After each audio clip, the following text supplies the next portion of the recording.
예. 댓글창에 우변 사자님께서 윤석열만 망하면 좋은데 나라가 망하는 길로 갑니다. 총선 승리도 좋고 다 좋습니다. 그 전에 나라가 망할 것 같아요. 이런 분들 많아요. 주위에. 진짜. 몰라서 모르는 거라면 모를까. 아는 사람들은 다 똑같이 얘기해요. 걱정돼 죽겠어요. 알겠습니다. 자, 듣고 하기 싫어하시니까 바로 들어갑니다. 뭐 삐진 것 같은 표정이신데요. 방송 하실 수 있겠어요? 아니요. 그 괜찮으세요? 생각하는 거예요. 그 뭐라고 실드 칠까? 아니 애드립 칠까? 애드립이 아니고 나는 투표 심리가 잘 안 바뀐다고 보는 사람이에요. 그 항상 이제 이 정치권에 또 정치학계에 두 가지 논쟁이 항상 부딪히거든요. 네. 그러니까 스윙 보트하는 사람들이 꽤 많다는 주장을 하는 사람도 있고 스윙 보트는 거의 없다. 그러니까 한 측은 중도층은 존재한다. 또 한 층은 중도층은 존재하지 않는다. 가상의 중도층만 있을 뿐이다. 근데 저는 후자 주장이에요. 저도 완벽하게. 예, 저는 중도라고 하는 사람들이 민주 지향의 중도와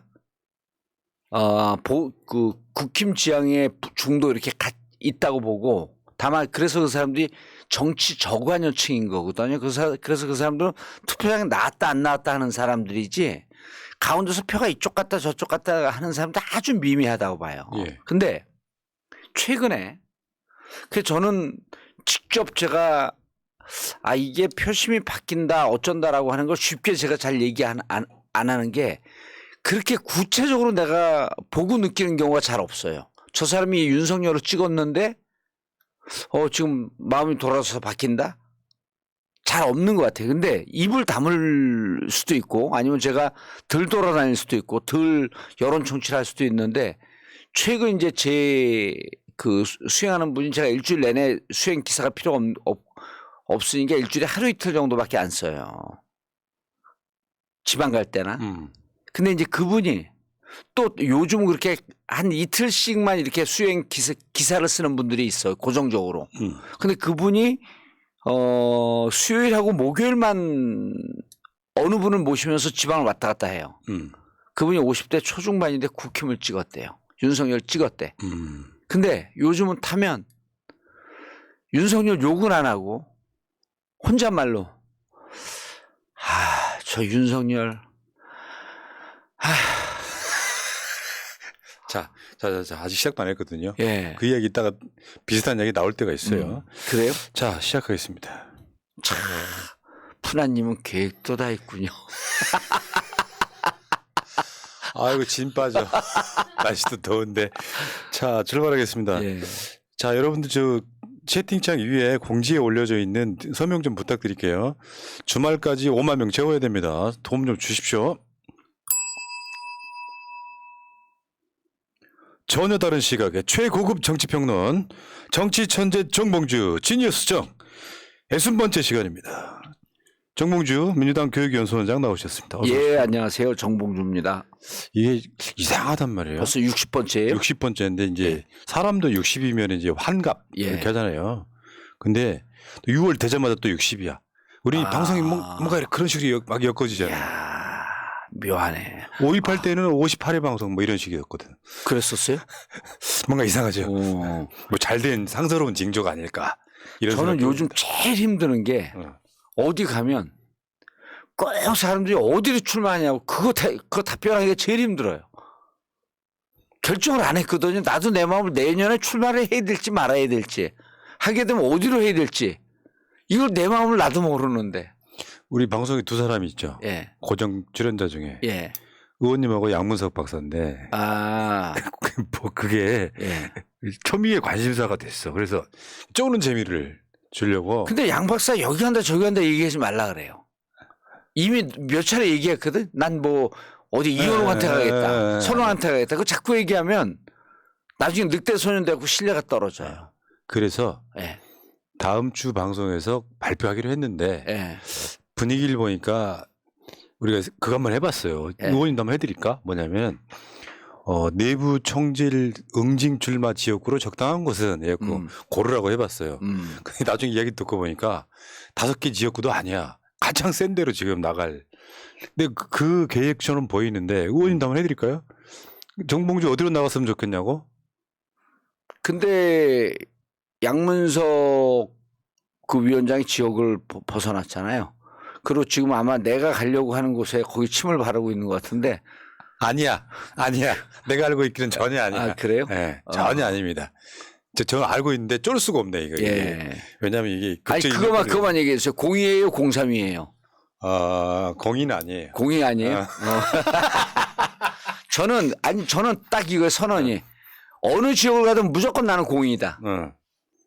여기 있는 분들이 02를 이해 못하는 분들이 있나요, 요즘? 모르셔도 돼. 궁금해 죽으라고. 그렇죠. 우리 지지자 중에 한 30분 돌아가시면 되지. 네. 자, 근데 지금 우리 민주당 교육위원수원에서 예. 정말 열심히 해요, 보면. 지금 지난주가 저번에 말씀하신 아산. 예. 아산 한번 보여주세요. 여기, 야 뭔가 진짜 있어 보인다. 예. 민주당 교육위원수원에서 지금 당원 교육하고 있는 건데. 예. 이기는 민주당 들라는데 중간중간에 충남 들은 분이 있죠. 저런 분들. 저런 분들 재밌어. 이기는 충남으로 합시다. 예, 이기는 민주당 충남 어깨. 그 충북 대전에서 이기면 우리가 이기는 거죠, 사실은. 그러면 이기는 거죠. 자, 여기 정봉주 의원하고 예. 이해찬 대표하고 복귀왕 지금 충남 도당위원장. 충남 도당위원장이죠. 참 아는 분들 많네. 예. 자, 그 다음에 울산으로 한번 가볼까요? 예. 울산에서는 지금 대표님 한번 봐봐. 이해찬 대표님 표정이 그 옛날에 짤이 돌았었는데. 예, 화나셨어요. 화나던 웃기던 표정이 똑같은. 예. 그리고 남영열차 제 옆에 앉아 있고요. 예. 남영희 연장은 멀리도 갔네. 예. 울산까지. 저 열차 타고 같이 가요. 남영 열차 타고. 예, 그러자 남영희 위원장이 계속 옆에 얘기하다 보면 맨날 그러잖아요. 저는 깜빡 잠이 들다가 또 깨갖고 얘기하다가 또 막 얘기하다 보면 또 저는 잠이 들어 있고. 네. 어때요? 가서 현장에서 느끼는 느낌? 와, 전국을 돌아다니면 때 울산이 제일 세요. 보통 사람들이 이렇게 와갖고 다 끝나고 난 다음에 사진 찍어주세요 이러잖아요. 거기는 아줌마들이 이리 끌고 다니고 이리 와 사진 찍어. 이리 와 있어. 와, 세. 진짜 세요. 질문하는 것도 질문 안 들어주면 죽일 것 같아. 그분들은 기본적으로 그런 거 아닌가요? 오빠야. 예. 그런 거 아니에요? 그러지 않아요. 진짜 그 본인들이 알더라고. 울산이 전국에서 제일 세대요. 그래서 울산 아가씨란 노래가 있나? 부산보다 세요. 부산도 꽤 거친데 부산은 저리 가라요. 그 현장 민심이요. 현장 옷이 뜯어지겠다니까 서로 막 뜯어갖고. 그러니까 정봉주 팬심 말고요. 네. 현장 민심이 어떻더냐고요. 분노하죠. 네. 이걸 느껴요. 이렇게 질문하다가 이래요. 막 질문하다가 그 질문하세요. 우리한테 막 화를 내서 아니 내가 국회의원 왜 나한테 화를 내세요? 사람들이 답답하니까 저도 뭐 외부 행사나 뭐 가끔씩 그런 분들 만나잖아요. 질문이 다 똑같아요. 어떻게 될 것 같아요? 어떻게 될 것 같아요? 아니 내가 무슨 점쟁이도 아니고. 근데 우리가 말할 수 있는 건 있죠. 윤석열 저러다가 결국 망한다. 망하죠. 그 민주당이 준비되어 있어야 된다. 어제 울산에서 처음으로 이해찬 대표가 강의를 하는데 이렇게 얘기를 해요. 민주당은 지금 퇴진이나 탄핵 얘기를 못한다. 그런데 민주당이 선거에서 이기고 쭉 가다 보면 길거리에서 촛불로 퇴진과 탄핵을 주장하는 사람들과 어느 시점에서 만난다. 그렇게 점잖게 얘기하다가 마지막 끝에 가고 결국 윤석열은 탄핵시켜야 된다 이런 결론을 내리더라고요. 어제 처음으로 이해찬 대표가 당신 입으로 처음으로 탄핵이란 말씀을 하시더라고. 근데 관계없어요. 지금 뭐 당에 그 현직 당직자도 아니고 상임 고문이시니까 기사 쓰려면 쓰라 그러지 뭐. 그다음 또 재밌는 얘기가 있어요. 그래서 이제 그 뒤풀이 식사 가셨잖아요. 그 징역을 오래 살았잖아요. 저 이해찬 대표도. 그 전국의 교도소가 몇 개인지 아시죠? 40개예요, 교도소. 그렇게 많아요? 예, 40개고. 10개 되는 줄 알았는데. 우리나라 교도소가 총 대표님이 이제 요즘 조금 업그레이드가 안 되셨더라고. 근데 45,000명이에요. 정원이. 정원이 4만 5천 명은 아니고 4만 5천 명 되면 딱 적정해요. 그렇지. 근데 박근혜 때 가석방률을 올려놔. 이게 똑같아. 박근혜, 이명박, 윤석열. 죄 지은 사람은 무슨 그 진짜 천하의 악마인 줄 알아요. 이게 살다 보면 불가피하게 죄를 져갖고 감옥 갈 수도 있거든요. 그런 분들 많죠. 그러면 그리고 이게 그 범죄사회 심리학 이런 거 공부하면 3년이 지나면 인간의 교환이 끝난다는 거예요. 그래서 캐나다나 이런 그 북유럽 선진 국가는 2년 3년 지나면 반징역을 살려요. 징역 교도소 징역이 울타리가 없고 거기서 출퇴근하는 징역을 살려요. 그래야지 사회 적응 능력이 높아지고 재범률이 없어집니다. 재범률 없게 만드는 게 교도소의 목적이거든요. 그렇죠. 근데 우리는 재범률이 무척 높아. 그 교정행정이 실패한 거죠. 어쨌든 4만 5천 명인데 박근혜 때 이걸 5만 3천 명까지 올려요. 그러니까 교도소가 꽉 찼잖아. 그걸 가석방을 안 시키고 그냥 끝까지 징역을 살리는 거예요. 모든 그 재수자들을. 그래갖고 5만 3천 명까지 가니까 그때서야 교도소 공간이 부족하니까 가석방을 시키기 시작해요. 이게 인권적 차원도 아니고 교정행정도 아니고 개판인 거예요. 박근혜도. 지금 윤석열이 그 판인데 이제 그 이해찬 대표가 재밌는 얘기를 해요. 야, 윤석열 정권 이거 별거 아니다. 전두환 때 우리가 민주운동 하던 사람들 민주시민 인사들 몇 명 감옥 간 줄 아세요? 전두환 때 3천 명 갔어요. 와. 극렬할 때. 그러면서 야, 우리 2,500명 가면 교도소 꽉 차고 우리 더 이상 못 넣어. 2,500명 들어가면 우리가 이기는 거야. 네, 얘네 보니까 뭐 최근에 보면은 정경심 교수 같은 경우는 가석방 요건 되거든요. 예, 되죠. 안 해주잖아요. 예. 근데 이제 10명 잘방에 13명씩 4명씩 넣는 상황인 거잖아요. 지금 작작같이 이렇게 지금 늘어나기 시작했어요. 예. 좀 지나면 교도소에서 난리 피워요. 이거 그 사람들 빨리 내보내야 된다고. 근데 진짜 그러니까 벼랑간에 남영희 위원장 내 옆에 있다가 이거 교도소를 가야 할 것 같은 분위기인데 내가 말이 씨가 되니까 그런 얘기 하지 마세요. 아이고. 안 되죠. 네. 자, 알겠습니다. 자, 이제 시작을 해볼 텐데, 네. 푸른 늑대님, 하이안님, 소와원 미경님, 감사합니다. 땡큐요. 오늘 두 분 안경은요, 선글라스 안 갖고 오셨어요? 차 안에 있어요. 제 가방에 쓰고 있습니다. 근데 슬슬 눈이 따갑기 시작해서 한번 좀 써봤다는 말씀 드리고, 하이안님 한번 질문. 마포로가 정청래 잡어 말 들어 이게 뭐야? 아까 우리 지역구 이야기할 때, 네. 큰일 날라고. 자, 출발. 자, 지금 민주당 개혁 여기서 나오는 말이 혁신이에요, 혁신. 그냥 가죽 벗긴다는 거 아니에요? 네. 근데 이 이야기로 일단 일부에서 한번 해볼게요. 혁신이라고 하는 게 사실 개념이 뭐예요? 어디까지 할 건지. 진짜 혁신은 제가 생각해서 그래요. 현역 국회의원 다 물갈이 해버려. 그러면 혁신이지. 예. 그 주역에 이런 얘기가 있어요. 군자는 표변이고 소위는 면역이다. 우리가 저 표변했어 그러잖아요. 확 입장을 바꾸는 건 표변했다 그러거든요. 그게 주역에 나오는 얘기인데 군자는 표변이고 그 소위는 면역이다. 표변이 뭐냐면 표범이 그 가죽을 벗기듯이 털을 한꺼번에 확 벗겨버리는 거예요. 그러니까 혁신의 가장 대표적인 모습은 표변입니다. 싹 바꾸는 거예요. 지금 말씀하듯이 현역원들을 싹 물갈이 하는 거죠. 근데 소위는 면역, 얼굴만 싹 바꾼다는 거거든요. 근데 지금 민주당은 혁신을 해야 돼요. 근데 어느 정도 할 것이냐? 요게 딱 애매합니다. 그래서 지금 국민들이 보기에는 양쪽이 도찐개찐이라고 봐요. 이걸 우리 지지자들한테 분들의 얘기 들으면 섭섭하겠지만 야, 우리 어떻게 윤석열하고 비교하냐? 자, 민주당은요. 저들이 조중동과 검찰을 동원해갖고 일단 이재명 사법 리스크를 만들었죠. 돈봉투 만들었죠. 김남국 코인 만들었죠. 그렇기 때문에 민주당도 리스크가 많은, 여기도 좀 흠이 많이 많이 묻은 집단이네. 그리고 국힘 윤석열 쪽은 외교 리스크, 경제 문제 이렇게 수두룩하거든요. 그다음에 그 불통 운영 양쪽이 똑같다고 봅니다. 그게 이제 정치 혐오를 유발하는. 예. 그러면 지지층이 단단한 것이 이겨요. 단단한 이기죠. 어. 보수가 이기죠. 보수가 이겨요. 근데 이제 지금 좀 다릅니다. 왜냐하면 양쪽이 가짓수는 비슷비슷한데 강도가 완전히 달라 이번에는. 그렇지. 후쿠시마 그 방사능 투기하고 민주당 사법 리스크 뭐 김남국 이 코인 이런 문제하고 비교가 안 돼요. 양쪽의 중량감이 다릅니다. 그다음 경제에 지금 이제 그 쓰나미가 밀려오기 시작하거든요. 이 무게감이 달라요.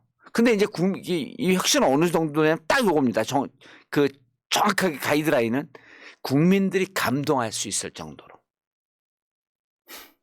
국민들이 감동할 수 있을 정도로. 사실 어렵죠. 어렵죠. 그 뭐에서 터질지를 몰라. 어렵죠. 그래서 이렇게 하면 됩니다. 기득권을 포기하고 기득권을 내려놓는 듯한 모습을 보이는 쪽이 이깁니다. 그러니까 제가 항상 하는 말 중에 하나예요. 정치는 이미지 싸움이다. 예. 그러니까 이 당은 사실은 아닐지라도 기득권 다 내려놨네 하는 이미지를 주는 게 중요하다. 예. 또 그런 상황인 거죠. 근데 이제 이를테면은 민주당이 지금 그거 아니에요. 주류 비주류 싸움이 극심해진 거 아니에요. 예. 이제 박강원 원내대표 선출 이후에 그 분위기가 확 더들어지는 느낌이에요. 이제 저게 민주당을 갉아먹는 거죠. 어제 이해찬 대표도 원팀으로 가는 걸 잊지 마라. 다 죽는다. 그런데 지금 이제 그 이해찬 대표, 이재명 대표를 흔들어야지 본인들이 공천에 유리하다 이렇게 계산하는 그룹이 있잖아요. 착오입니다. 지금은 이재명 대표를 흔드는 쪽과 그렇지 않은 쪽이 일단 그 손을 잡고 단결해야 돼요. 근데 이런 측면도 있어요. 약간 반전 효과인데 예. 내부적 반대나 이런 걸 무릅쓰고 그걸 해냈을 때는 훨씬 더 효과가 큰데 그러니까 이게 이를테면 역사적으로 소모되는 세력이라는 게 있는 거거든요. 예. 어쩌다 보니까 반개혁의 선두에 서 있어. 그것도 이미지고. 근데 개혁을 해내려고 뭔가를 해요. 그래가지고 어려움을 뚫고 해냈을 때는 훨씬 그 효과가 더 크다는 측면도 있는 거죠. 예. 그래서 저는 이런 거거든요. 민주당의 이제 그 총선 리스크를 보게 되면 첫 번째가 올드보이들이 컴백 분위기가 있어요. 올드보이들이 컴백. 이거 무척 위험합니다. 그러니까 민주당이고 국힘이고 국회의원들은 일단 국민들은 다 기득권이라고 봐요. 초선이든 재선이든 삼선이든 기득권으로 봅니다. 심지어 의원님도 기득권으로 봐요. 다 그런 거야. 아니 나는 수박으로 봐요. 그래서 내가 내년에 불출마 선언하려고 했더니 누가 그 얘기 하더라고. 해먹은 게 뭐가 있다고 불출마를 하냐고. 그러니까요. 근데 이제 그래서 첫 번째 리스크가 올드보이들의 귀환입니다. 이 이미지로 가는 당은 져요. 근데 저쪽은 그 분위기는 없어요. 그래서 우리 리스크 중에 새로운 리스크 중에 하나가 올드보이들의 귀환이에요. 그리고 법적으로 하자가 있었던 사람들이 지금 기웃기웃거립니다. 다 사면 복권은 됐거든요. 법적 신분은 하자가 없는데 국민 감정선을 건드리는 분들이 많아요. 두 번째, 기득권 중에 최상위 기득권의 최상위 포식자들은 누구냐면 다선 의원들이에요. 다선 의원들. 그 다선 의원들이 불출마 선언이 줄을 잇잖아요. 이러면 국민들이 감동을 먹습니다.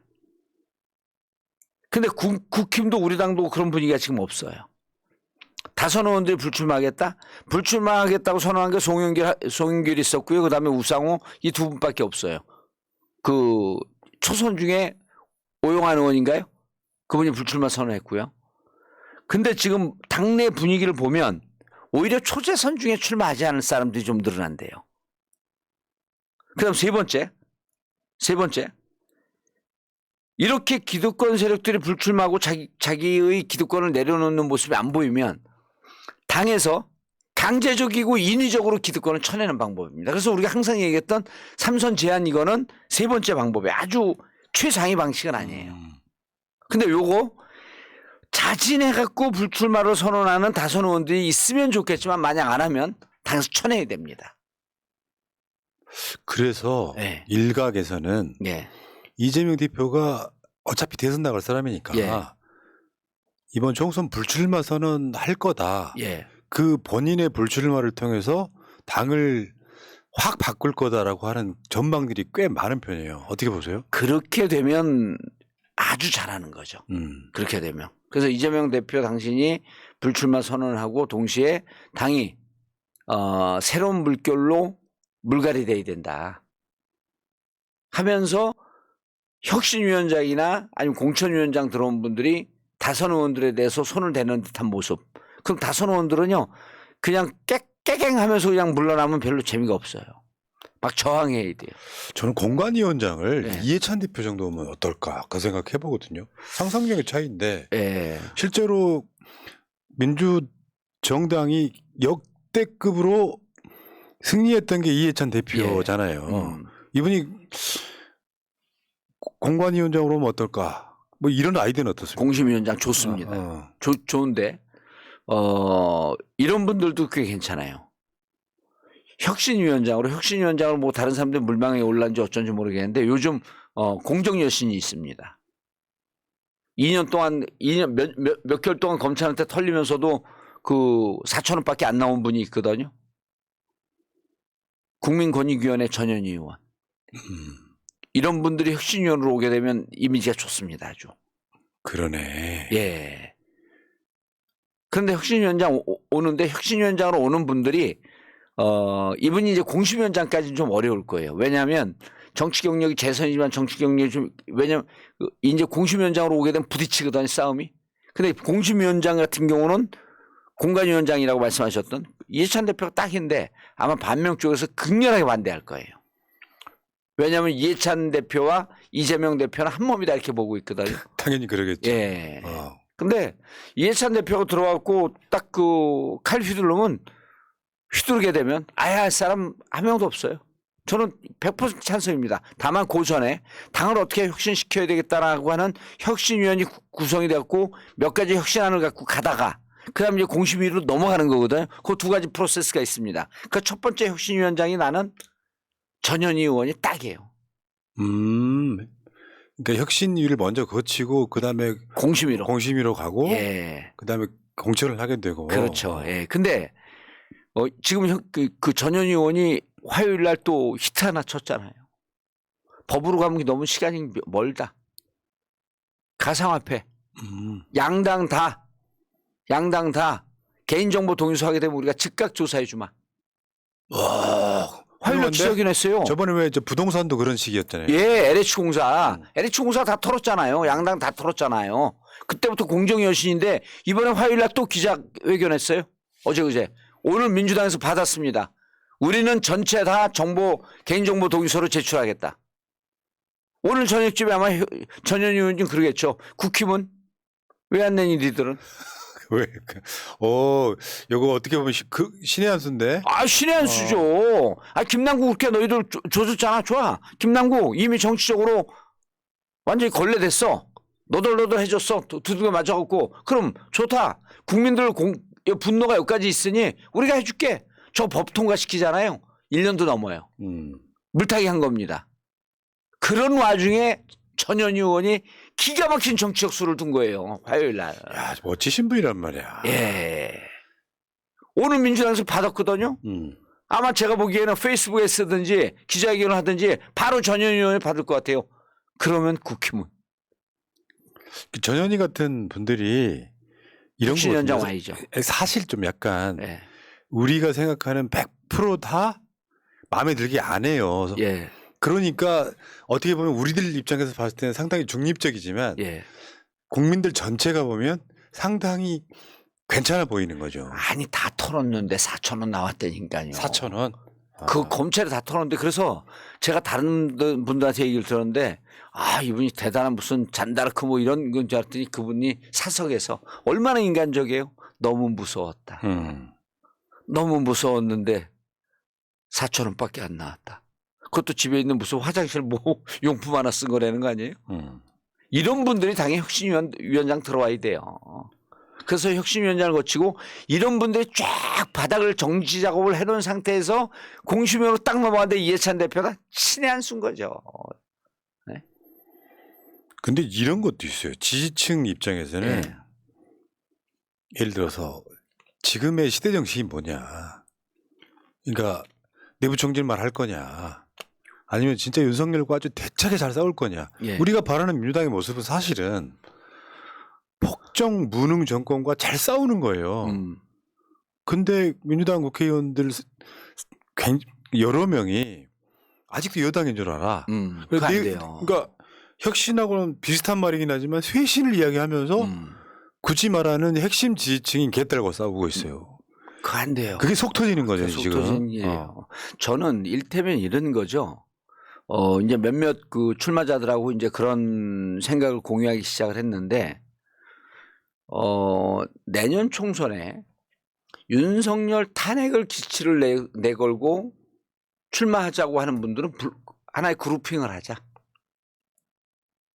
그리고 당에서도 그러한 소신을 갖고 싸우겠다라고 하는 사람을 중심으로 공천 줘라. 저는 어느 지역으로 갈지 모르지만요. 첫 플래카드가 이겁니다. 윤석열 탄핵 정봉주 앞장서겠습니다. 브라보! 우리 집사람이 그냥 출마하지 말고 조용히 사세요.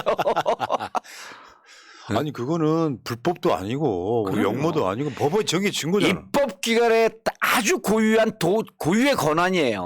그러니까 내가 국회라면 예. 국회 통으로라면 지금까지 국회를 이렇게 무시했으므로 예. 우리도 너 인정 안 해. 그 논리가 성립이 되는 거예요. 그 플래카드 위에 조그맣게 쓰면 돼요. 윤석열 대통령 헌법 정신을 무시한다면. 전제에 그러고 그건 안 보이겠어. 한 줄만.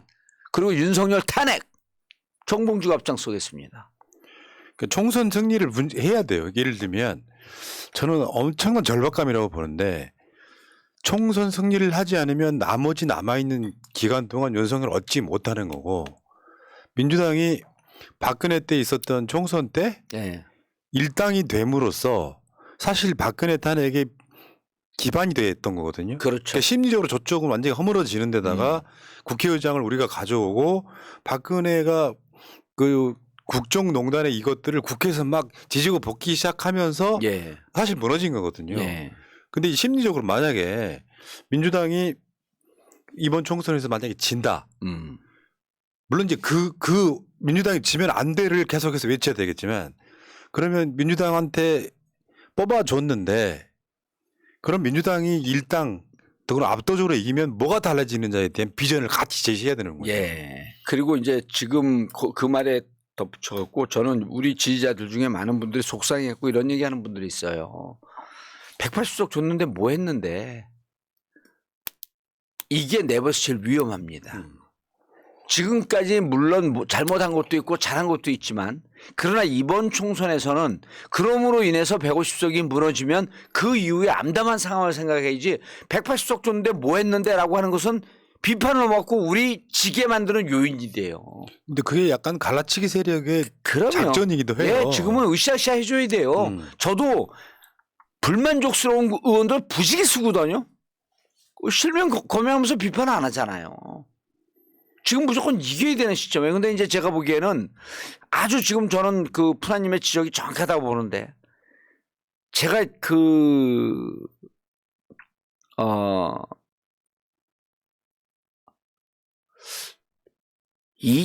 2016년에요.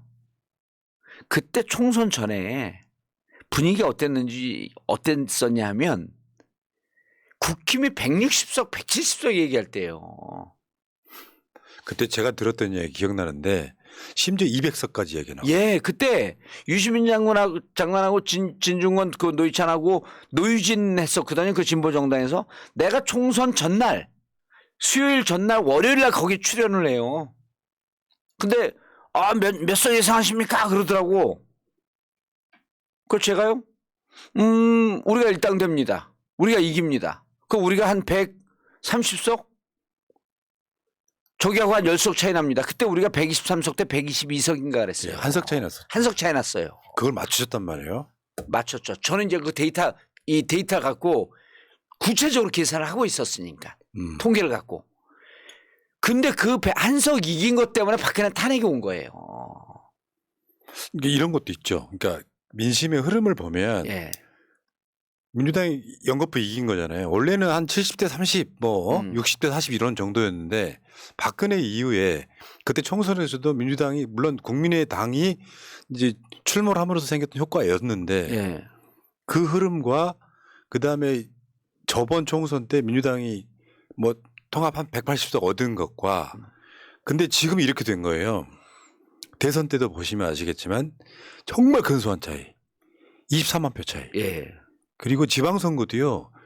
윤석열이 그 앞부분에 분위기만 조금만 잡았다면 완전히 대표할 거 선방한 거거든요. 사실 알고 그렇죠. 보면. 예. 이 흐름으로 가서 사실 진보 블록이 상당히 지지층이 두꺼워지고 있는 건 사실이에요. 그럼요.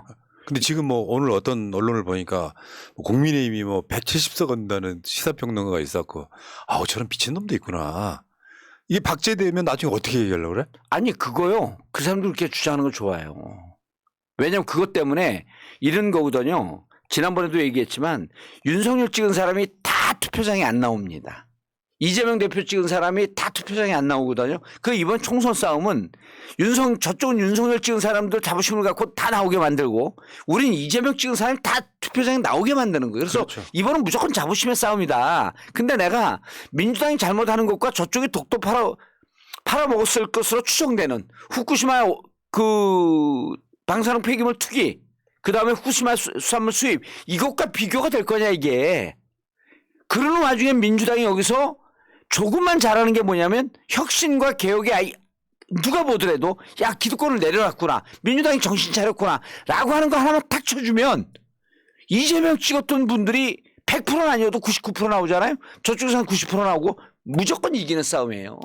그러니까 밭이 좋아. 예, 그러니까 밭이 좋아. 좋은 아, 거예요. 좋아요. 밭도 좋고 DNA도 좋아. 참.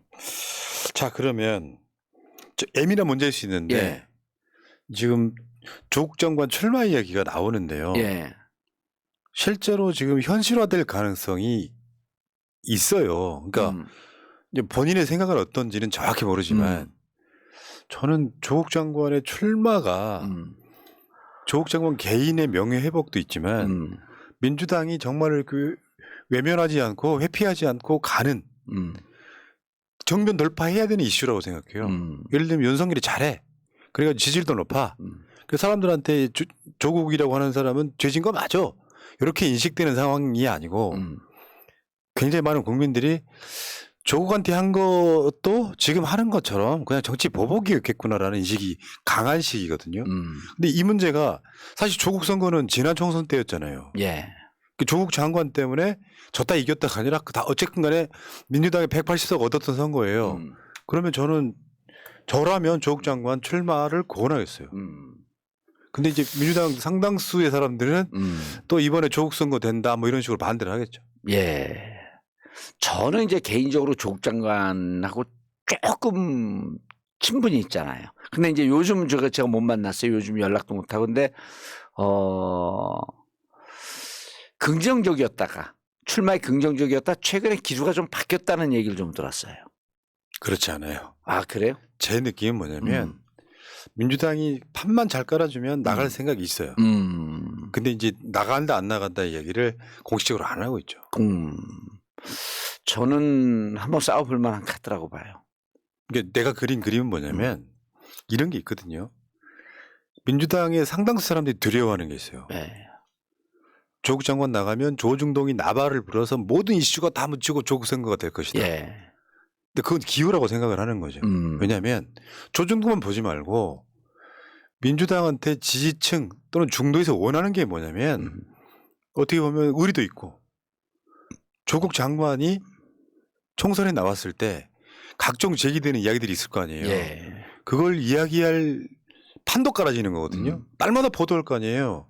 그러면 조국이라고 하는 사람이 얼마나 억울하게 당했는지를 입증해내면 설득해내면 윤석열이 무너지는데 오히려 도구가 되는 조중동이 저 나발을 불면 지지층이 가만히 있겠어요. 무슨 말이냐면 조국은 억울했다.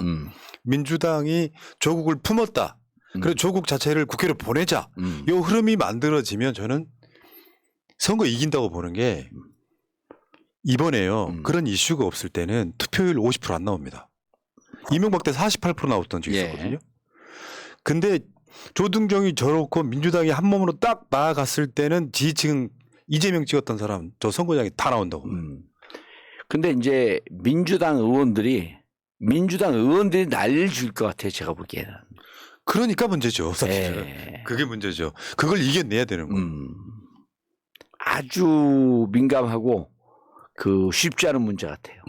왜냐하면 의원들은 당원들과 조금 이 지지자들과 분위기가 좀 엇박자로 갈 때가 있잖아요. 근데 조국 문제에 대해서는 유독 그런 것 같아. 이게 어떻게 보면 겁쟁이들인 거죠. 예. 자 보니까 무슨 사모펀드 있었던 것도 아니고 억지 기소해서 억지로 지금 부인 감옥살이 시키는데 예. 조국 자체는 억울했다라는 것을 정치적으로 음. 국민들한테 평가받으면 끝나는 거거든요. 더 이상 조국 뭐 어쩌고저쩌고 얘기 안 나오는데 예. 사실은 지난 총선이 조국 선거였다니까요. 180석 이겼잖아요. 그렇죠. 물론 다른 외적인 요인이 있긴 합니다만 그러니까 요거를 민주당 내에서 이거에 대해서 뭔가 전향적으로 생각하는 국회의원들이 많아지는 게 총선 승리에 저는 숨어있는 숨은 그림 중에 하나라고 생각하거든요. 이거를 넘어서지 못하면 항상 뒤따라오는 게 비겁한 놈들, 예. 의리도 없는 놈들 이렇게 되는 거죠. 그러니까 이게 지금 뭐 민주당 도덕성 뭐 이런 이야기가 사실 조국 장관 때부터 생겼는데 대차게 싸워서 이기지를 못하니까 계속 질질 끌려가잖아요. 예. 그것이 또 나오고 또 나오고 문제는 윤석열의 피해자 이재명, 조국 이런 이름이 같이 나오는 상황이 돼서 이걸 이겨내는 게 진짜 이기는 그렇게 거죠. 되면 이기는 거죠. 그렇게 되면. 근데 이제 저는 6월 12일 날 윤관석 이성만 그 체포 동의안 여기서부터 나는 싸워서 이겨야 된다고 봐요. 여기서부터. 우리가 이제 오늘 저녁에 본격적으로 이 문제를 좀 다루려고 그러거든요. 그래서 꼬리 자르려다 몸통 다친다. 네? 근데 지금 민주당 국회의원들의 윤관석 이성만 분위기도 이건 뭐 좀 동의해야 되는 거 아니야? 이런 분위기 쪽으로 또 슬그머니 넘어가고 있는 것 같아요. 이러면 다 죽는 길로 가는 거거든. 어쨌든 저는 조국 문제 지금 민주당이 겪고 있는 이런 리스크라고 하는 문제를 지금 프라님과 마찬가지로 정면으로 부딪혔고 좀 돌파해야 된다. 그런 모습 보면 지지층 다 나오죠. 예. 그러면은 예를 들어서 선거 이기는 방법이 국민의힘하고 민주당하고 수도권에서 제가 봤을 때 3, 4% 차이도 안 나요. 안 나요. 매번 안 나요. 매번. 안 나는데 여기에 민주당 지지층이 신나서 나오게 만들면 이긴다는 거죠. 예. 대선 77% 정도 나왔고요. 만약에 아무런 그런 이슈가 없을 때는 50% 이하가 나올 수도 있어요. 근데 저는 민주당이 55%에서 60% 정도 투표를 끌어올리는 건 민주당 표라고 생각해요. 그 상황에서는 이명박 때 그런 식으로 써먹었잖아요. 이슈 같은 거를 막 뭐 혐오 같은 걸로 만들어가지고 사람들이 투표장에 안 나가게 만드는. 그때 투표장에 안 나가서 이명박이 선거 이긴 거잖아요. 그렇죠. 이 이슈에는 그 정도 강력한 걸 끌어와야 된다라고 생각하는데 일단 머릿속에다가 조중동이 조국 빌미로 조국 선거 된다 같은 그 프레임 안에 가둬놓으니까 민주당의 상당수의 국회의원들이 주저할 수밖에 없는. 그때 2008년도에 이명박 들어서 갖고 민주당이 때 87석 얻었어요.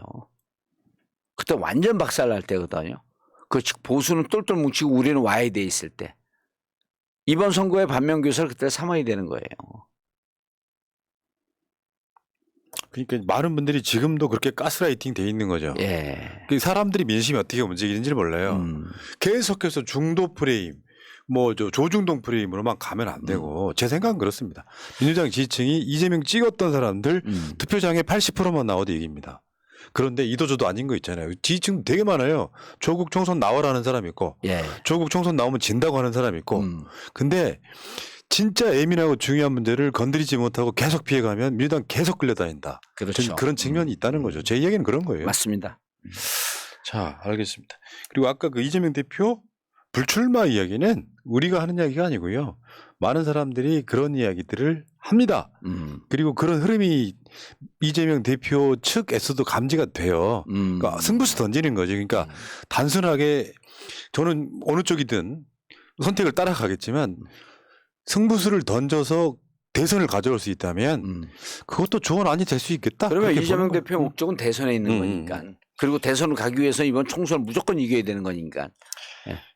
이재명 대표가 당대표 나왔을 때 그런 이야기 한 적이 있어요. 이 총선 지면 내 대선도 끝난다. 그러니까 대선 보고 가는 사람은 그런 식으로 생각할 수 있다는 이야기지 이재명 대표 불출마이라 하는 이야기 아니라는 말씀 드리고요. 누가 또 댓글에서 이재명 대표 불출마 요구하는 거냐 이러고 써요? 아, 그러니까 이제 말을 좀 못 알아들으시는 분들이 있습니다. 예. 이해하시고요. 사랑태기님, 사랑맘님, 써니님, 스텔라 홍님 감사드리고 다음 주제로 가겠습니다.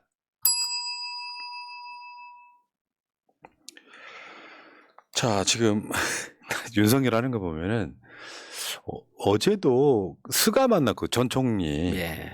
와, 스가 만나가지고 한일 관계가 뭐 역대 가장 좋다 같은 소리를 지가 하고 있어요.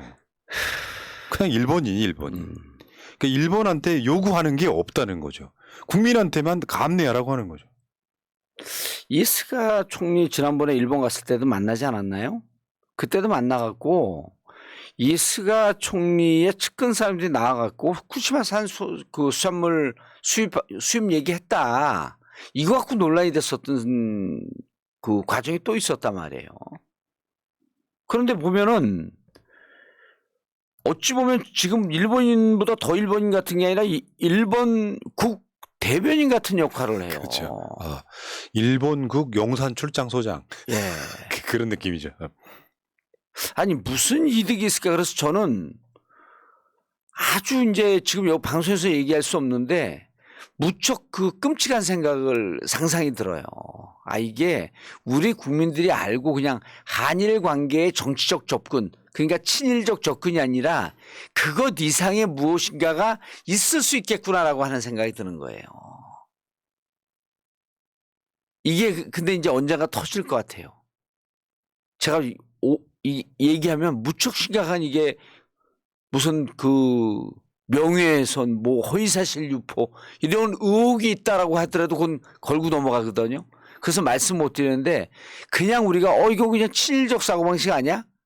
라고 하는 걸 뛰어넘는 뭔가 엄청난 내부에 뭔가 무엇인가가 거래가 있었던 것 같아요. 그렇게 보십니까? 저는 그 안이라면 예. 윤석열 대선 자금 일부도 한번 생각해 볼 만하고요. 뭐 일본에서 대선 자금 안 들어왔을지라는 법이 없으니까. 유사한 생각이에요. 네, 거기다가 저는 한 사람한테 휘둘리는 게 아니냐.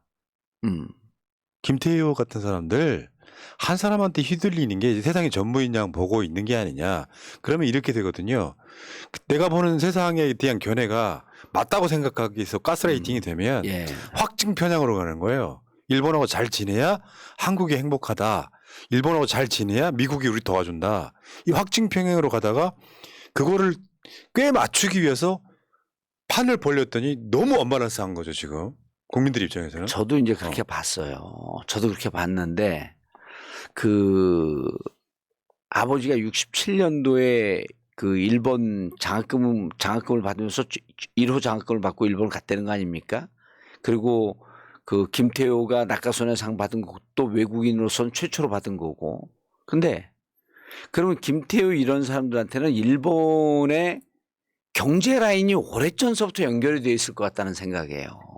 아까 이제 대선 자금을 툭 말씀을 하셨길래 얘기인데 그래서 여기까지밖에 말씀 못 드리는데 김태효가 일본의 경제 라인과 줄이 다 있을 것이다.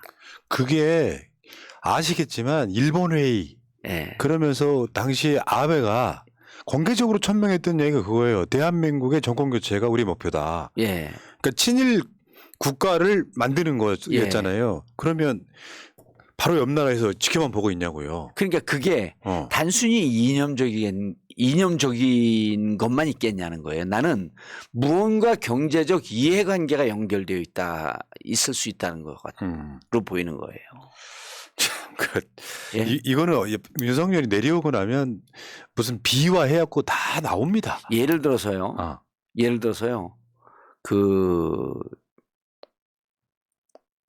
그 1970년대 박정희 대통령과 미국과 금전적 거래가 있었던 김동선 게이트인가 기억나시죠? 예.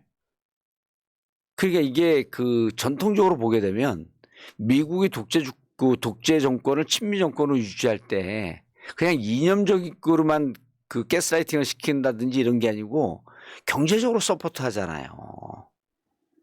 그게 경제적인 관계를 갖고 가거든요. 근데 경제적인 서포트가 그 국가에 대한 서포트가 아니라 개인적인 서포트도 있고 그러다 보니까 박정희 비자금, 김동선 게이트 이런 게 터졌단 말이에요.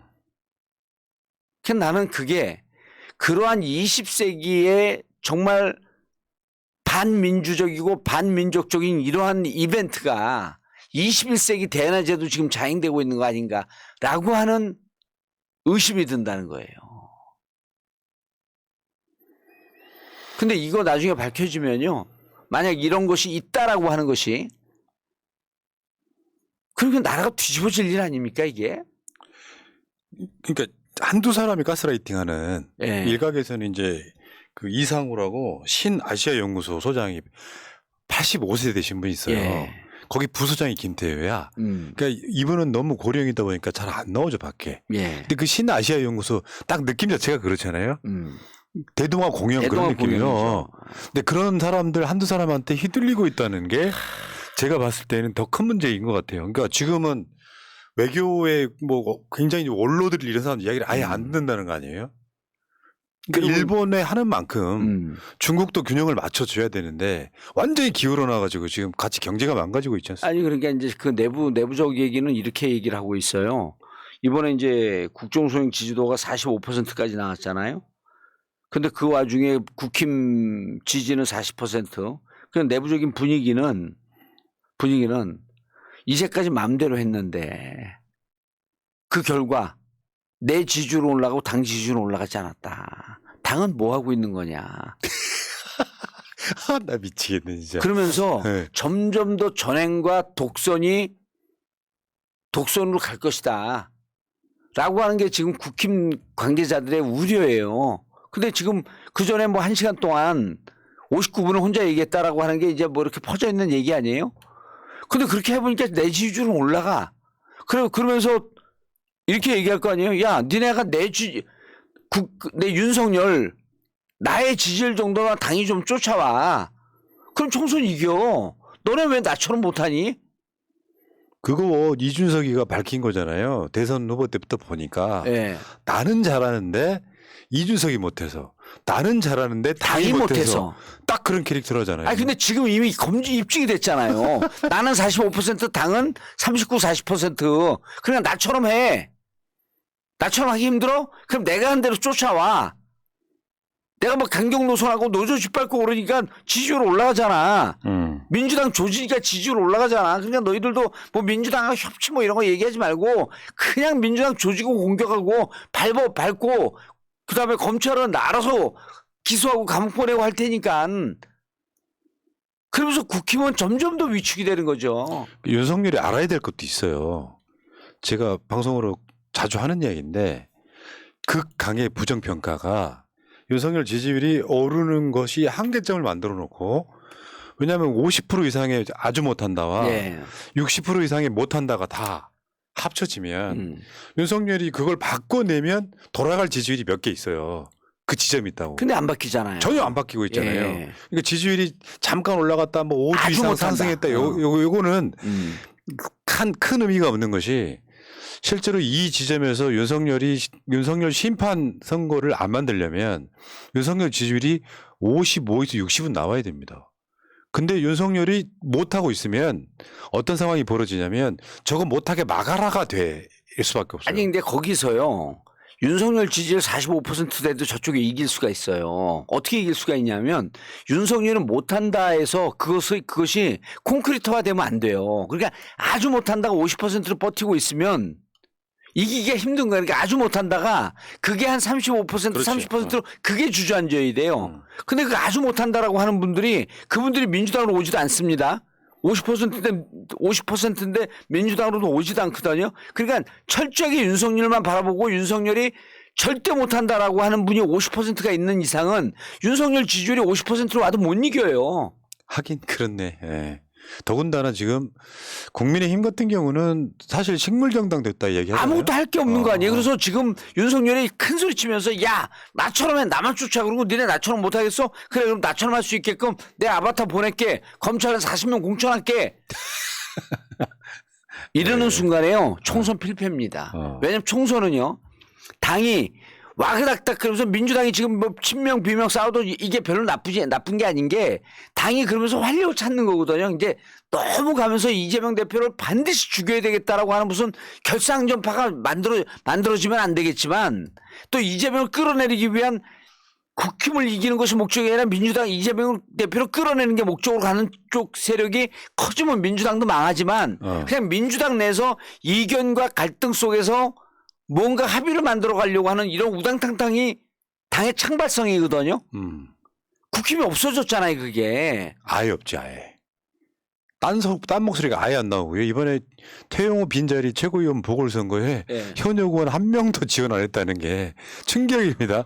그러면 지금 국민의힘의 그 당대표를 제외한 나머지 사람들은 선수를 합쳐봤더니 조수진 비례대표 1선밖에 없어요. 현역 국회의원이. 나는 태영호 공천을 못 받으면 내가 이제 사심의 말씀을 좀 드려도 돼요? 거기 가시려고요? 아니 태영호 공천을 못 받으면 그러면 이제 저쪽 공천하면 태영호가 열받아서 무소속으로 나올 거 아니에요? 그럼 3파전 내면 이길 것 같아. 강남?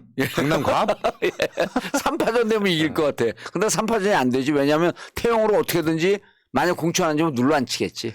무소속으로 못 가게. 그러니까 강남에서도 민주당 이기는 방법은 예.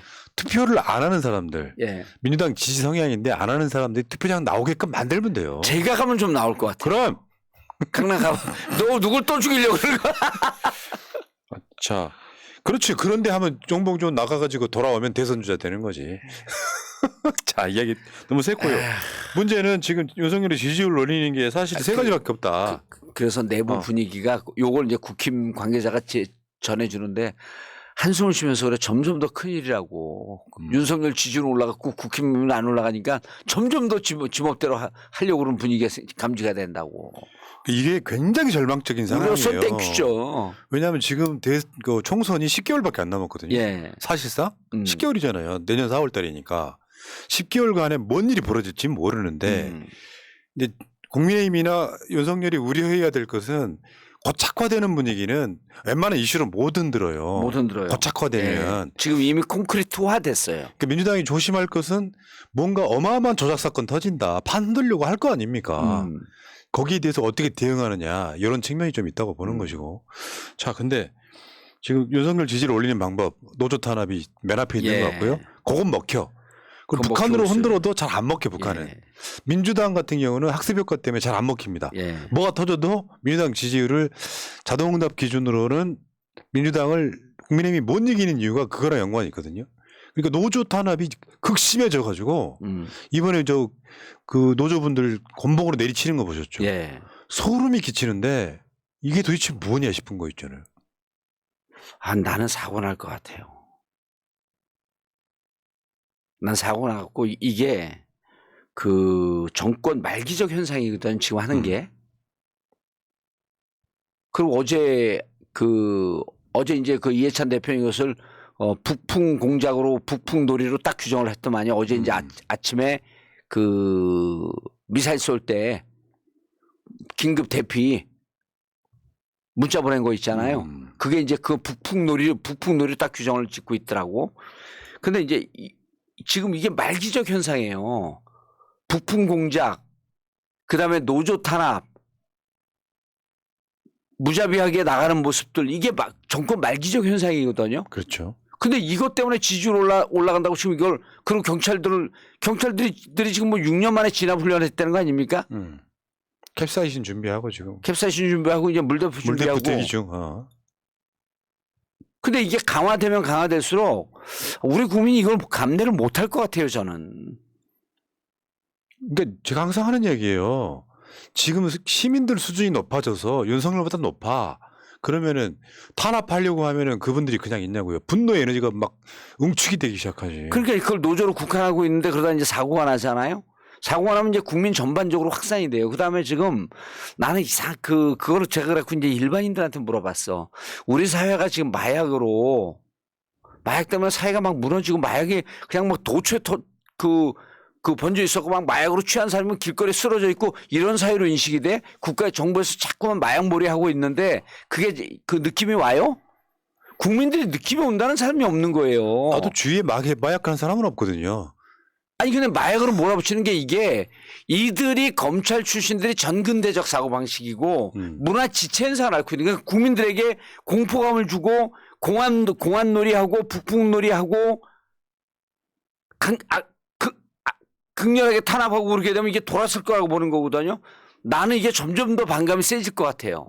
지금은 노조에 국한돼 있어서 먹어주고 있습니다. 왜냐하면 강성 노조라고 하는 것에 대해서 국민들이 일정 정도 반감이 있거든요. 귀족 노조라고 이미 그 가스라이팅 돼갖고 반감이 있는데 그런 상태에서 내가 그 주말에 나가면 뭐 시위하고 있으면 뭐 길 막히고 그러면 얼마나 짜증이 나겠어요. 저게 민주주의의 한 행태다라고 이해하는 사람이 내가 막상 길이 막히면 짜증이 나거든. 근데 이제 그게 매번 지적이 되고 있으니까 쌓여있다가 노조를 딱 탄압하니까 지금 반짝 반등을 한 거예요. 이게 얼마나 가겠어요? 그러다 만약 사고가 나봐요? 집회를 태극기 부대도 하거든요. 예. 근데 그거는 뭐 어떤 진영의 문제라기보다는 문제는 그 태도가 역사는 한 장면 있잖아요. 왜 이한열 열사가 체류탄 맞고 예. 피 흘리는 장면. 그 한 장면으로 결정나는 경우가 그럼요. 있는데 이번에 고공 농성한다고 사실상 큰 불법도 없어요. 거기 경찰이 같이 올라가가지고 진압하면서 크레인으로 그러니까 이제 권총으로 때려서 피 흘리는 장면은 굉장히 상징적 장면이었어요. 이게 윤석열 정권을 상징하는 상징이 될 가능성이 되게 높다. 그 노조고. 근데 예. 문제는 항상 저변에 깔려 있는 경제. 경제는 지금 이게 어떻게 이야기가 안 되는 게요. 전체 이슈 중에 경제 문제가 저는 제가 봤을 때 차지하는 비중, 와닿는 비중은 80% 된다고 보는데 어제 깜짝 놀랐어요. 우리 집. 예. 지금 4월, 5월 달 저 수도요금, 전기요금, 가스요금 내는 거잖아요. 예. 가스요금 거의 2배. 많이 안 쓰는 거예요. 우린 전기레인지 쓰는데도 그래요. 수도요금도 올랐어. 우리 생각지도 못했는데. 그렇다고 여름이어서 수도를 많이 쓰는 것도 아니잖아요. 가스요금도요. 그러니까 지금 겨울이 지났기 때문에 우리 난방만 하지만 예. 가스요금이 6만 원 하던 게 10만 원 나오는 뭐 이런 상태로 갔더라고요. 근데 그런 체감을 하는 분들이 점점점 많아지기 시작하는 거죠. 예. 그러다가 젊은 청년 하나 있는 집에서는 일단 취지가 안 되죠. 이런 상황들이 있을 거고 예. 여러 가지 부수적 효과로 중소기업 다니는 사람들 삼성에 납품하다가 그 회사 망하는 경우가 벌어지고 이게 총체적으로 지금 우리를 먹지기 시작하는 시기에 도달한 것 같아요. 예. 주위에서 만나보면 잘 된다는 사람이 단 한 명도 없어요. 그 이제 경제 얘기 나오셨으니까 요거를 이제 그 도표를 좀 보시면 요건 좀 봐야 될 필요가 있을 것 같아요. 이거는 보내시지요. 예. 제가 띄워드릴게요. 잠깐만요. 요거는 말씀하시면서 오디오 비우면 안 돼요. 예. 오디오 비우면 안 돼. 말씀하시면 오디오 비면이 오디오가 비면 오디오가 비면 안 된다고. 오디오 비면 안 된다고. 근데 이제 이게 그 가장 심각한 게 경제 그런데 경제가 아직 체감이 안 오고 있거든요. 그리고 최근에 이제 가계 그 대출 금리가 좀 떨어진다 그래요. 근데 이 방송 보시는 분들 느끼시겠지만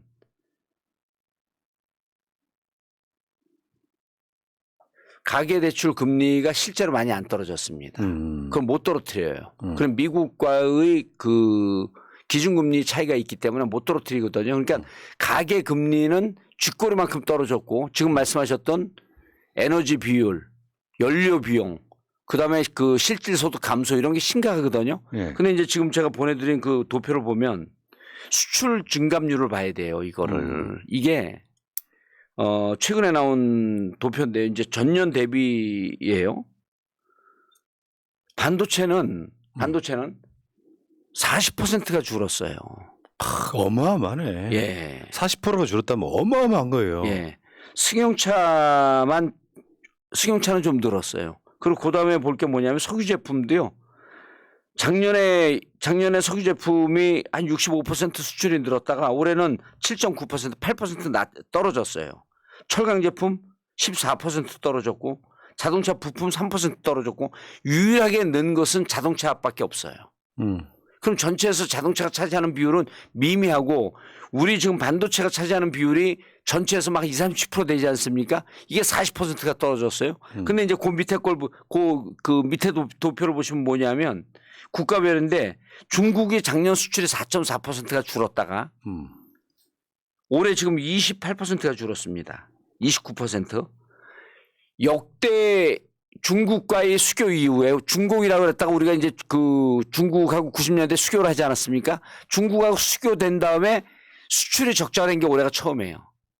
작년 말서부터 시작한 겁니다. 그렇죠. 그 윤석열 들어오면서부터. 자, 그럼 미국이요. 미국 그렇게 타령했으면 미국이 좀 올라갔어야 될 거 아니에요. 작년에 14.5% 늘었다 올해 1.3% 늘었습니다. 는 게 없어요. 이번에 조선일보가 그런 짓 했죠. 중국 시장을 등에 지고 예. 세상을 돌아보니 미국 시장이 커졌다. 이런 뭐 말도 안 되는 1.3%가 이 도표가 나온 거예요, 이게. 그리고 그 이유 보면 이유는 7.0% 늘었다가 5.2%밖에 안 늡니다. 그 옆이 진짜 심각한 거예요. 이게 뭐냐면 7.5% 늘었는데 베트남인데 베트남이 아세안에서 경제 규모가 제일 큰 나라 중에 하나입니다. 그렇죠. 태국, 베트남 이렇거든요. 근데 베트남 지금 상승하는 나라예요. 경제 성장이 막 10% 이른 나라이기 때문에 베트남이 우리가 중국 대체 시장으로 베트남을 삼았단 말이에요. 중국이 지금 40% 빠지는데 베트남 아세안이 26% 빠졌어요. 작년에 한국이 수출 제일 많이 한 나라가 베트남이었습니다. 그러면 그래서 우리나라가 수출 환장하겠네. 1위 국가가 중국, 수출 2위 지역군이 어디냐면 아세안 12국, 13국인가 그래요. 그 세 번째가 미국이거든요. 미국 쥐꼬리만큼 늘고 중국 30%, 40% 빠지고 중국 아세안 26% 빠진 거예요. 보람 PD 표 다시 한번 보여줘봐요. 마지막이 더 재밌어. 일본. 일본 보세요. 일본. 일본에도 뭐 좀 팔아 먹어야 될 거 아니야. 일본에 다 퍼줬어요. 일본 퍼줬는데 일본과 우리가 수출이 13% 빠졌어요. 일본은 우리 걸 안 삽니다. 우리 차도 안 사고요. 삼성 갤럭시 폰도 안 사고요. 그나마 이번에 폴더폰 나왔고 일본이 조금 팔리고 있어요. 일본이 자국 상품 위주기 때문에 절대 못 팔아먹습니다. 13% 빠졌어요. 그럼 어디 가서 지금 돈 벌어오겠다는 거야? 아니 세일즈맨이라며 이 정도로 장사 못하는 세일즈맨 잘라야 돼요. 그러니까요. 방법이 언론이 말을 하지 않고 있어요. 무역 적자가 나는 이유가 반도체를 중국에 못 팔아서 하는데 왜 중국에 못 파는지는 말 안 해요. 한국이 팔았던 반도체 세상에 윤석열이 대만에 이야기했잖아요. 중국이 대만 거 사고 있어요. 중국이 대만 거 사죠. 환장하겠네. 그 우리나라 부품 교체 못하게 하고 그러니까 우리가 중국에서 팔아먹을 수 없게. 왜냐 업그레이드를 못하니까 부품 교체 못하게 하는 나라가 어디입니까? 미국 아니에요. 삼성 그 공장이 업그레이드 시키고 업데이트를 시켜야 되는데 그건 미국이 못하게 막고 있으면서 중국에서 팔아먹을 물건이 없어요 이제. 중국이 안 사도 됩니다. 그리고 대만하고는 맨날 싸우면서 그러니까 대만 TSMC 때문에 그 누굽니까 시진핑이 대만 안 때린다는 얘기 아니에요. 그 중국 전문가가 하는 얘기입니다. 싸울 것처럼 하면서 지정학적으로 저기서 미국 몰아내는 역할까지만 하고 막상 대만이 대만과의 전쟁을 안 한다는 거예요. 왜? TSMC 공장 때문에. 잘 알겠습니다. 마지막 질문. 그래서 길거리에서 저 만난 분들이 묻는 질문 한번 해볼게요. 그래서 윤석열 언제까지 가냐? 난 총선 지나고 총선에서 우리가 이 정도 수준으로 이기잖아요. 아주 최악이 과반수 조금 넘기는 거고 잘 이기는 게 지금 수준이고 기가 막히게 이기는 게 180석 수준으로 올라가는 거예요. 요 3단계 어디 가도 윤석열은 이제 흔들립니다. 그렇겠죠. 이제 임기 2년 지났고 예. 보통 일반적인 선거 같으면은 국정 안정론이 퍼져야 되는데 그렇죠. 그건 그렇게 안정돼 버리면 나라 예. 망하는 길이기 때문에 진짜 밭은 좋아요 지금. 예. 그리고 여기서 아주 여러분들 그 흥미로운 사실을 말씀드릴게요. 국회의원이 지금 숫자가 된다고 하더라도 국회의원의 구성 성분이 바뀝니다. 그러겠네. 정봉주가 들어갑니다. 아, 나 또 그런 깔때기. 야, 의원님 깔때기 오랜만에 보니까 재밌네요. 예? 재미지다. 재밌어요. 재미죠. 역시 정봉주는 깔때기야. 정봉주 다운 건 깔때기야. 제가 들어가면요. 싸워야 된다라고 하는 분위기 30명은 바꿔놔요. 참. 안 싸우면 큰일 날 것 같거든. 그러니까 민주당 예를 들어서 100명만 정봉주 캐릭터로 싸운다면 예를 들면 정봉주, 정청래 같은 캐릭터로 싸운다면 민주당 선거 질 일 없어요. 이번에 정청래 상임위원장 내쫓고 고립화시키는 거 봐요. 그래서 여러분들 댓글창 위에 채팅창 위에 이거 설명 좀 해주세요. 주말까지 5만 명 채워야 되는데 지금 속도가 이제 붙기 시작했습니다만 모두 다 저거 설명 좀 해주세요. 뭔 설명이에요? 저도 설명해 주세요. 그 행안위원장 정청래 임명해라. 그 서명입니다. 저거 진짜 야비한 짓 아니에요? 우리가 지난주 어제 그저께 화요일 날 아주 상세하게 방송을 했는데 아니 저 정도면요. 저거 뭡니까? 수박 아니에요. 전 국힘과 한편 된 세작이에요. 알겠습니다. 여기까지 하시고요. 예. 댓글창에 웰리스 A님 새날 이상합니다. 이재명 제거하려고 하는 것 같음. 불출마라고. 나 답답하네. 답답하네. 그 아이디어는요 이재명 측이 내는 아이디어라고 양반아. 그래서 그거에 대해서 우리가 한번 의논을 해본 거라고. 그 이재명을 제거하려고 비명계에서 낸 아이디어가 아니고. 그래서 한번 방송으로 의제를 한번 던져봤구만. 분위기 진짜 못하셔. 그럴 때 진짜 답답하죠. 진짜 답답하지. 이재명 대통령 만들기에 그 프로젝트의 어떤 그 과정이라고 하면 좋은 아이디어일 수도 있겠다. 그럼요. 정도가 우리가 내린 거지. 그리고 적의 장수를 생포하기 위해서 한쪽 어깨 내준다라고 하는 삼국지 교훈이 있잖아요. 그러니까 내 거 작은 걸 포기하면서 큰 걸 얻는 전술 전략을 짜고 들어가는 거 아니에요. 그럼 어떻게 했습니까? 라고 하는 것도 하라는 것도 아니고 한번 의논해 본 거야. 우리 새날의 특징이 뭔지 아세요? 토론의 장이잖아. 우리가 일방적으로 새날하고 그 푸나님하고 저하고 일방적으로 주입시키는 교육을 합니까? 주입시키는 방송을 합니까? 토론을 하잖아요. 그래서 이거는 또 이런 측면도 있어요. 예. 반대하시는 분들이 많아야 효과도 커지는 측면도 있습니다. 지금 민주당 의원들이요. 가장 큰 문제가 뭔지 아세요? 민주당 의원들이요. 토론을 하면서 아이디어를 만들어 나가고 전략과 정책을 만들어 나가는 의원들의 숫자가 너무 적어요. 토론에 약해. 그러니까 방송 나갈 사람이 별로 없는 거야. 토론을 못 해가지고. 방송을 못 나가면 보좌관으로라도 토론을 해야 돼요. 토론을 기가 막히게 하면서 토론을 통해서 정치를 풀어나가는 사람이 제가 아는 사람이 진짜 소개해 줄 만한 사람이 한 분 계세요. 누구요? 정봉주. 또 깜짝이야. 자, 토론, 하시고요. 진짜 농담이 아니라 토론해야 돼요. 그러니까요. 예. 자, 알겠습니다. 자, 많은 분들이 지금 예민한 시기야. 예, 예민한 시기예요, 진짜. 그랬는데 그 이재명을 체포동의안에 찬성해버린 사람들. 나 거기 진짜 용서 못하겠거든요. 자, 그런 사람들이 민주당에서 나가는 게 난 계획이라고 생각해요. 예, 맞습니다. 그리고 오늘 주제 뭔지 좀 안 물어보셔도 돼요. 뭔 주제요? 정봉주 TV. 예. 오늘 주제가 뭡니까? 6월 12일 체포동의안 부결해야 되는 이유, 부결시켜야 되는 이유. 그쵸. 국회의원 2명. 예, 그리고 저도 부결해야 된다고 생각해요. 예, 그리고 송영길 대표를 지금 몰아세우는데 이것이 얼만큼 불법적인지. 알겠습니다. 그 내용을 풉니다. 이따가 우리 시사방송 끝날 때쯤에서 또 링크 연결해 드릴게요. 알겠습니다. 자, 정치천재 정봉주 60번째 방송 마치겠습니다. 고맙습니다. 그거 끊기 전에요? 끊기 전에 어제 울산 갔더니 소개하는데 정치천재 정봉주 왔습니다.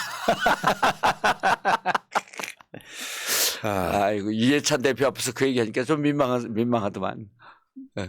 이해찬 대표는 신이시고요. 예. 인간계가 아니야. 정신이야. 정치의 신. 정신. 그리고 정치 천재는 그 밑에 핫발이지. 핫발 인간계. 그렇게 하세요. 예. 자, 방송 마치겠습니다. 고맙습니다. 예, 감사합니다. 예. 민주주의 평화 통일 다 죽어간다.